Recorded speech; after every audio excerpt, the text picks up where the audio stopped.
Assalamualaikum warahmatullahi wabarakatuh. Selamat pagi semua, salam sehat selalu. SMK bisa, SMK hebat. Sebelumnya kami perkenalkan dulu, nama saya Saiful Rizal. Kebetulan saya mengajar di Mapel PSPTKR atau pemeliharaan sasis dan pemindah tenaga di jurusan teknik kendaraan ringan otomotif, yang akan sedikit berbagi ilmu dibantu oleh rekan-rekan saya yang ada di sebelah kanan saya, Mas Roychan, dan di sebelah kiri saya Mas Septian. Untuk materinya ini nanti kita sedikit berbagi di Mapel PSPTKR. Di jurusan TKRU itu kita ambil satu kompetensi dasar di PSPTKR tadi, yaitu pemeliharaan transmisi manual, ya, pemeliharaan transmisi manual. Ini komponennya punyanya Toyota Kijang. Posisinya kalau di kendaraan berada di bawah kendaraan, ya, tidak terlihat. Kalau di sekilas kita lihat, dia membantu untuk kendaraan penggerak belakang.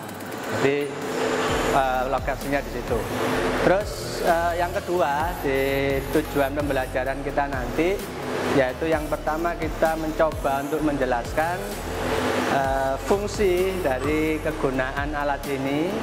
Yang kedua, nama-nama komponennya, ya. Yang ketiga, kita nanti di pengukurannya.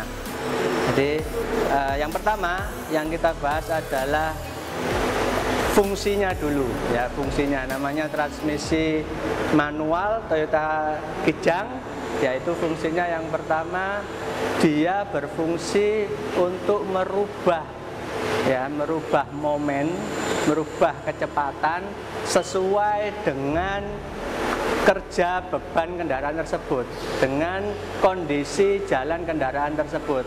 Apakah jalannya posisi menanjak, posisi datar, atau posisi turunan.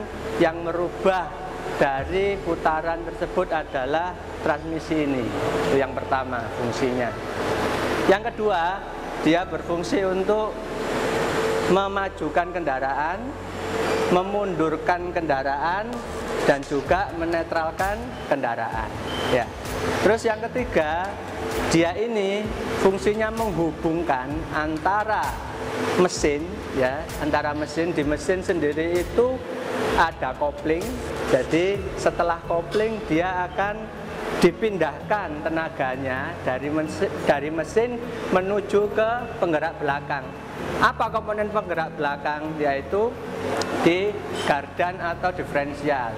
Sebelum ke gardan diferensial, melalui porosnya dulu, namanya poros propeller. Jadi dia menghubungkan antara kopling dengan poros propeller. Itu fungsinya. Nanti coba dibongkar oleh rekan-rekan saya biar tahu komponen-komponennya yang ada di dalamnya. Sekalian kita tunjukkan nama-nama komponennya dan juga nanti kita ukur dengan bersama-sama. Langkahnya yang pertama nanti kita bongkar. Jadi di sini ada bak transmisi yang di tengah ini, bak transmisinya, terus extension housing ini nanti kita bongkar.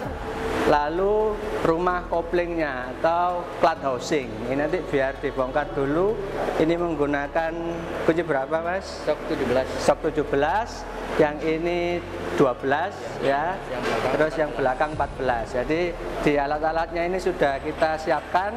Ada kunci sok atau ratchet 1 set. Nanti ada fuller gauge, ada kunci T, ada skatmat dan sebagainya. Ini alatnya sudah lengkap. Nanti setelah dari hasilnya tadi, biar langsung hasilnya langsung dikerjakan, ditulis sesuai dengan perintah yang ditujukan ke anak-anak tadi. Silakan sekarang coba dipraktekkan untuk pembongkaran. Oke guys, berarti langkah yang pertama kita melakukan pembongkaran dulu.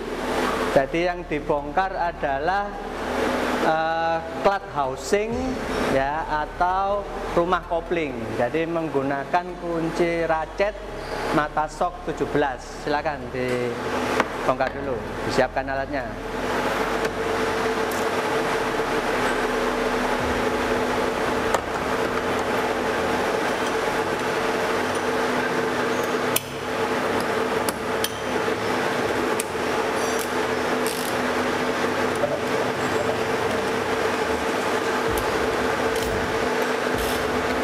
Ada berapa baut di situ jumlahnya? Ada 4, Pak. 4 baut.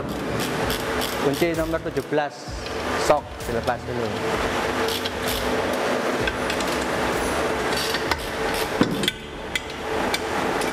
Ini kuncinya kita bisa menggunakan kunci T juga bisa, tapi kalau kepingin komplit sip lagi menggunakan kunci sok tersebut.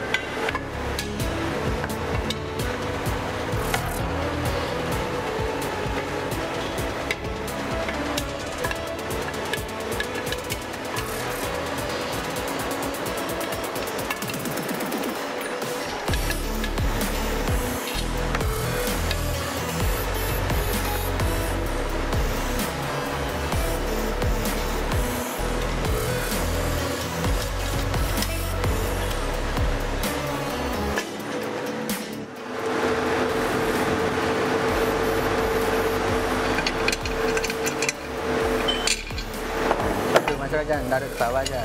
Nah, setelah itu langkah selanjutnya yaitu membongkar dari extension housing ini ya, yang ada di sebelah kanan saya. Posisinya dibalik aja ya. Dia bautnya nomor berapa? 14. Sama menggunakan kunci sok nomor 14. Ada berapa baut? Dihitung 5, Pak. Ada 5 baut.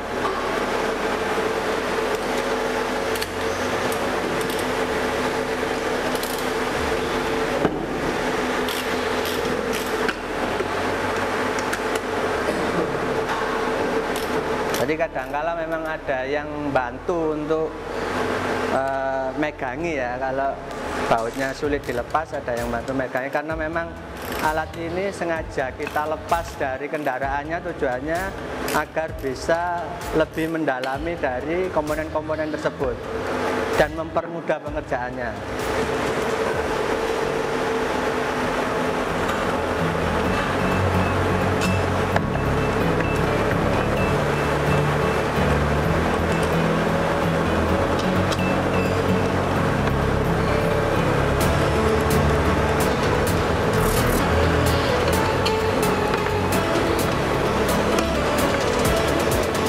Ini sebenarnya ada olinya, cuma kebetulan olinya sudah kita keluarkan biar tidak basah. Nanti sudah, kalau sudah taruh bawah dulu, baru tutup dari rumahnya.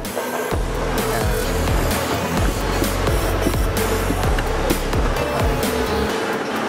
Untuk transmisinya ada baut berapa? 12. Silakan disiapkan kunci sok baut 12. Sejumlah berapa baut di sini? Hitung 9. Ada 9 baut. Kunci menggunakan kunci sok 12. Ditutup transmisinya.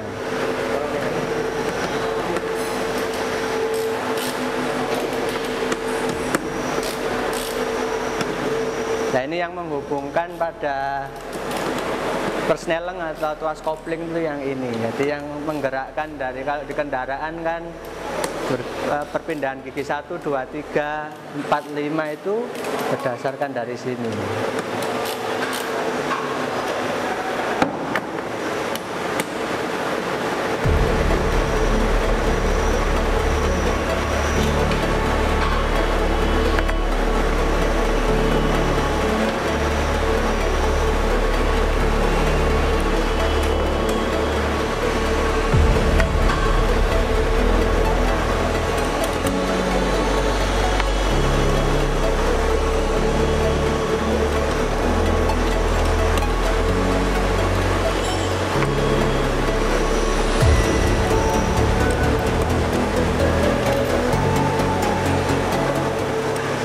inputnya yang mana kemarin, boros input.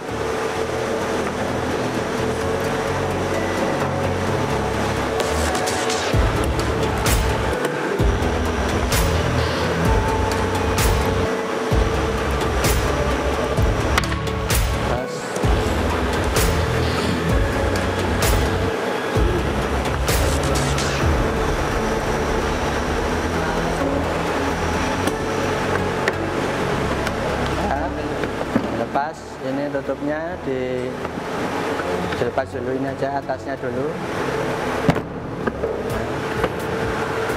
Nah, ini juga forknya di sini, garpu pemindahnya. Ini komponen, salah satu komponennya yang akan ini berhubung langsung dengan hub sleeve nanti yang bergerak untuk perpindahan giginya. Terus komponen selanjutnya ada poros input. Mana poros input? Input, lalu poros output, ya. Jadi intinya kan putaran yang dari mesin tadi diteruskan ke poros propeller tadi melalui input dan output. Lah ini rangkaian yang di dalamnya ini ada beberapa komponen juga. Jadi silakan dilepas dulu, nanti kita jelaskan. Bongkar dulu.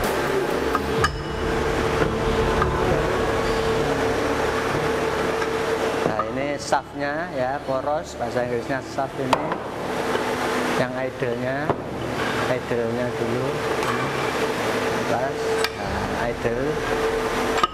Ini juga ada poros, idle gear atau gigi mundur, ever serve idle gear.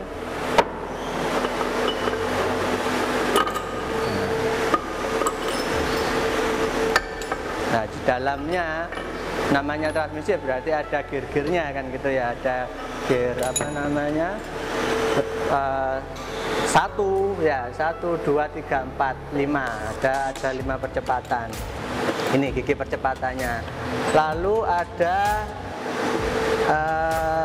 counter gear, mana counter gearnya, dilepas, tunjukkan counter gear.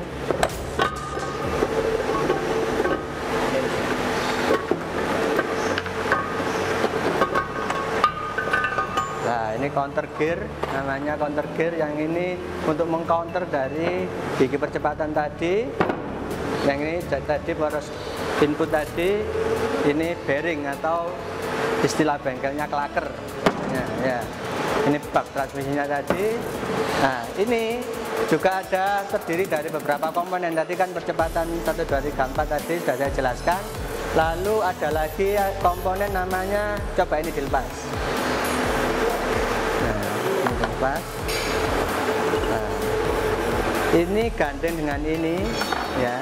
Jadi ini yang dinamakan synchromess atau synchronous ring bahasa teorinya. Makanya dia disebut dengan transmisi jenis apa? Synchromess ya. Maksudnya ada ini yang menandakan jenisnya itu ya, ini warna kuning ini. Ada 2. Ya, terus yang ini ya, ini namanya hub sleeve ya, hub sleeve. Ini berhubungan langsung dengan komponennya yang ada di dalam. Di sini ada shifting key, ada 3 shifting key, 1, 2, 3 ya, kelihatan ya, nanti dicoba dibongkar lagi sama teman-teman. Lalu ada lagi komponen yang mananya key spring ya, spare-nya ini untuk penguncinya ya. Jadi silakan, ini yang pertama selain dibongkar juga sekalian juga diperiksa. Jadi dibongkar, kalian tahu komponennya, sekalian diperiksa karena biasanya ini lepas, biasanya penguncinya ini lepas, atau yang kedua stringnya ini yang lepas. Jadi ini diperiksa. Kalau misalnya ada yang lepas, ada yang rusak ya langsung diganti aja. Silakan dibongkar dulu biar tahu bentuknya.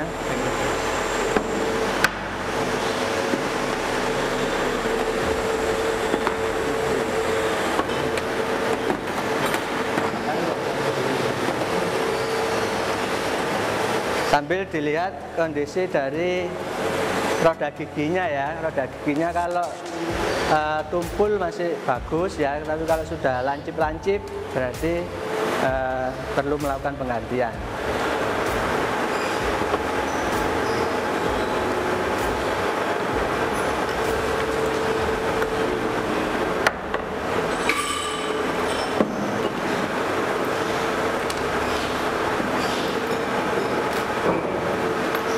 hasilnya Mas Roycan langsung ditulis ya, gimana hasilnya, silakan langsung dikerjakan.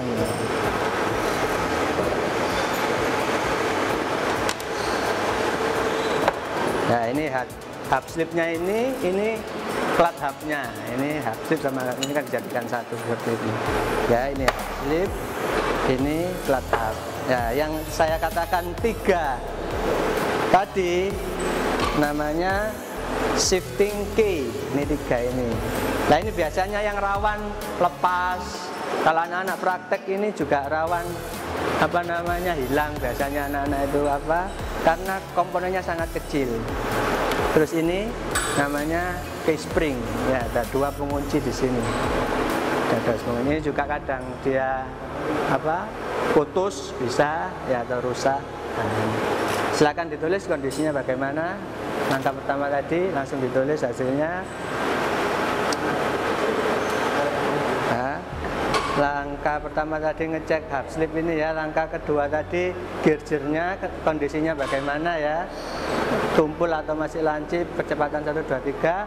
Terus ya selanjutnya ukur celah hub slip ya, ukur celah hub slip silakan disiapkan. Ukur celah hub slip. Kita sengaja ambil beberapa komponen ya, tidak semua komponen kita ukur. Nah ini celah hub slip silakan dicoba. Nah itu aja. Nah alat ukurnya namanya fuller gauge ya, fuller gauge disiapkan, diukur mulai ukuran terkecil berapa celahnya di sini. Ini juga ada standarnya. Standarnya itu kalau di buku manual, jadi silakan habis ini langsung dibuka di buku manual berapa standarnya. Kita cocokkan antara hasil yang sesungguhnya ketika dia mengukur dengan di buku manual standarnya berapa. Nanti kalau kurang dari spesifikasi atau lebih dari spesifikasi berarti kan ada yang perlu diganti. Jadi harus kurang dari 1 mili. Dibuka di buku manualnya Mas Roycan, dicek lagi. Ya. Jadi prakteknya itu ketika kita praktek harus kuncinya harus mengacu berpatokan pada di buku praktek tersebut ya, di panduan tersebut. Jadi kalau kita punyanya Toyota ya berarti buku prakteknya Toyota praktek. Kalau nanti teori ya mengacunya di sana. Jadi disesuaikan antara hasil sesungguhnya dengan spesifikasi. Berapa ketemunya? 0,50. 0,50. Silakan langsung ditulis hasilnya. Berarti kalau 0,50 kurang dari masih kurang dari 1, masih bisa digunakan ya, masih layak digunakan. Ya itu jadi ini 1 karena ada itu ya 2 opsi sebenarnya. Tapi kita apa namanya kita ukur 1 aja sebagai contoh tadi. Untuk apa namanya hasilnya tadi sudah ditulis rekan saya tadi. Selanjutnya apalagi yang diukur? celah antara roda gigi. Ya celah roda gigi, silakan alatnya. Celah gigi 1, 2, 3, 4 silakan diukur celahnya. Juga di situ ada spesifikasinya, berapa spesifikasinya untuk celah roda gigi. Gigi awal 10 sampai 0,40 mm. Ya, 0,10 sampai 0,40 mm ya, spesifikasinya seperti itu.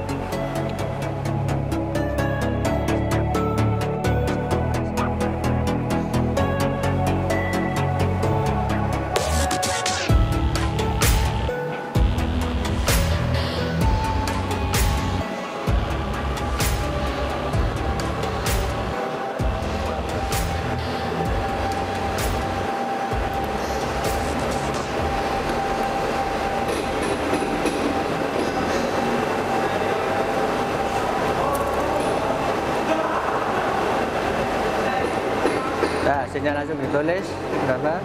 0,15. Ya 0,15 langsung ditulis. Ya 0,15. Keduanya ketiga. Ya.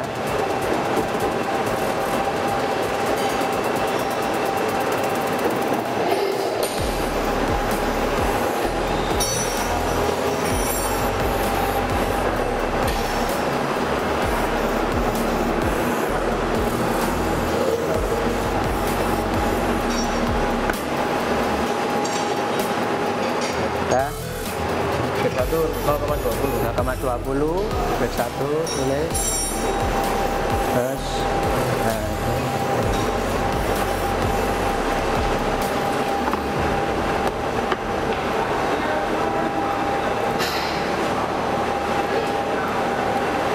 nah, jadi ini celah antara apa namanya gear tadi dengan sikromesnya berapa? 0,25. Gear 0,25. Sudah semua? Sudah. Kalau sudah, silakan langsung dikembalikan, dirakit lagi seperti sedia kala. Oke, langkah terakhir sekarang yaitu pemasangan, yaitu mengembalikan, merakit lagi seperti sedia kala. Tadi sudah dirakit oleh rekan-rekan saya untuk di hub sleeve-nya tadi yang ada beberapa komponen tadi sudah dikembalikan seperti semula. Sekarang dia memasangnya ke bak transmisinya. Silakan dirakit.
alat-alatnya semuanya dibereskan ya.